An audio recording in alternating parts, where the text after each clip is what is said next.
ટ્રમ્પનું જે ગાંઠ પણ ચાલી રહ્યું છે અત્યારે, તમે ડોલર જે રીતના નબળો પડી રહ્યો છે એ એક ટેરિફને કારણે જ છે. અને જે કાંઈ સરપ્લસ અત્યારે સર્વિસ સેક્ટરમાંથી જે આવી રહ્યા છે ડોલર્સ, એના ઉપર ક્યારે તરાપ મારશે ટ્રમ્પ એની આપણને ખબર નથી. એટલે એક તો એને ક્યાંક કુશન કરવા માટે રશિયાની સામે સેન્કશન્સ છે વેસ્ટર્ન કન્ટ્રીઝના, એટલે રશિયાએ આમાં લડવાનું છે.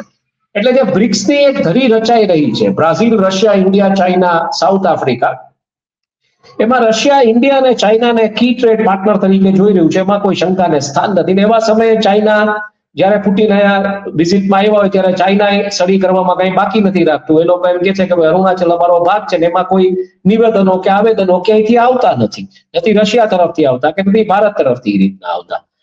બીજો જે મહત્વનું પાસું છે જે તમે વાત કરી કે 100 અબજ સુધી જે લઈ જવાની વાત છે વેપાર, એટલે આઈડિયલી એ વેપાર અને અર્થતંત્ર વધારવાની વાત છે. એટલે હાલનું જે જો આપણે વાત કરીએ, હાલના જે વેપારની આપણે વાત કરીએ તો હાલના વેપારમાં એવું છે કે ટોટલ ટ્રેડ જે છે એ 68.72 બિલિયન US ડોલર્સ, એટલે એમ તમે સમજો કે જે રૂપિયામાં તમે મલ્ટીપ્લાય કરો એટલે રફલી તમે માનો કે 70 અબજ ડોલરની આસપાસનું આખું ટ્રેડ છે આપણું એક્સપોર્ટ ઇમ્પોર્ટનું.